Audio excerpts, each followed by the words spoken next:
معلوماتك وخبرتك، ملابسات اغتيال الشهيد الصدر الثاني، إيران لو صدام؟ يعني حسب معلوماتي أن هؤلاء الذين أمسكهم النظام السابق حين ذاك، اللي هم بعض المعممين طبعا كانوا بالحوزة موجودين وبعضهم أشخاص آخرين، هم هذول فعلا من قتلوا الشيخين، الشيخ الغروي والشيخ البروجردي. وأيضا باعترافهم هم مو أمام الدولة آنذاك، حتى جملة من الأخوة دخلوا وياهم بالمعتقل فيما بعد التقوا بهم وصرحوا لهم بشكل واضح وحر بيناتهم الحكي، يعني أنه إحنا اللي سوينا هذا العمل. إيران وأسمائهم معروفة، أنا أعرفهم يعني.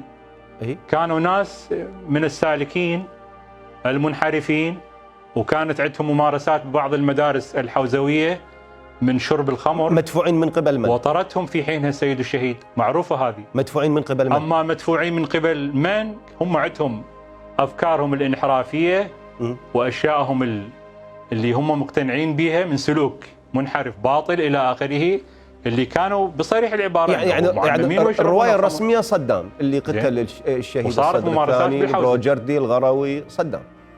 هاي الرواية، هاي شنو الرواية الرسمية؟ هاي الرواية المتعارف عليها. هذه أيضا معروفة. أنت ما عندك معلومة أخرى؟ أيضا معروفة ومعلومة، لأنه أنا ضد النظام السابق ومن المعارضين للنظام السابق. أما شيء أعلم به أتحدث به، لا أعلم به لا أتحدث به. نعم، كل المعطيات والظروف النفسية والإعلامية وغيرها كانت تشير لكل هذه الأفعال وغير هذه الأفعال للنظام السابق. طيب. أما أنه فعلا كل هذه الأشياء يسويها النظام السابق، يعني هذا مما لا أكو أدلة. الآن الأجهزة الأمنية موجودة. أنت تشكك؟ أكو أدلة تكشف لنا. إحنا من بعد سقوط النظام كل الأدلة متوفرة كانت. أنا جابوا لي كراتين من الأدلة بعد رؤيتك للأحداث وبعد هاي الخبرة تشكك بكل هاي الروايات؟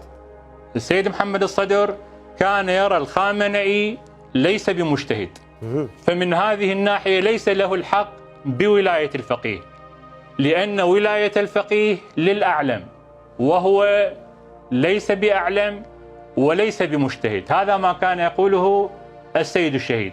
نعم، أكو نقطة قال بعنواني أنا أرى نفسي الأعلم والولاية الفقهية من هنا للأعلم، فأنا أجيزه وأعطيه الحق بالولاية على منطقته فقط، على إيران أكثر من ذلك ليس من حقه أن يتدخل.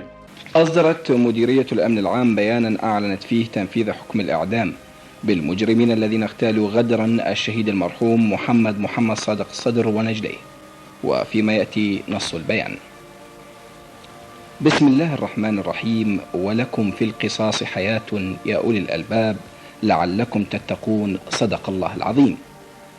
أيها المواطنون الأفاضل، مثل ما حماكم الله تعالى من شرور الأعداء والحاقدين وصد عدوانهم المستمر، فسبحانه عز وعلا يحميكم من فتنهم وخبثهم الذي أرادوا من خلاله النيل من عزيمتكم وإرادتكم في الذود والدفاع عن الحق والمبادئ والقيم التي تقاتلون من أجلها بقيادة باني مجدكم الرئيس القائد صدام حسين حفظه الله ورعاه.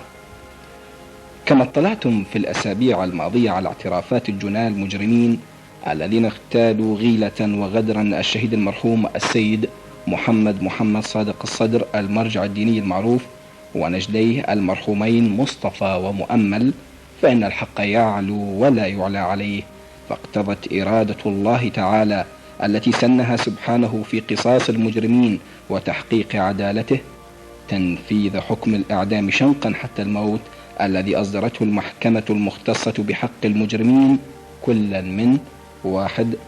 عبد الحسن عباس الكوفي، 2. علي كاظم مجمان، 3. أحمد مصطفى حسن أردبيلي، 4. حيدر علي حسين. أيها الأخوة الأعزاء، بذلك تم اجتثاث أدوات الفتنة باسم الحق وباسمكم، الفتنة التي أريد لها أن تكون وسيلة لإلحاق السوء بكم وبعراقكم العزيز الذي تحميه وترعاه عيون الباري عز وجل، وسواعد أبنائكم الغيارى الذين يواصلون العمل ليلا ونهارا من أجل تأمين الراحة والاستقرار لكم وللوطن العزيز سيادته وعزته.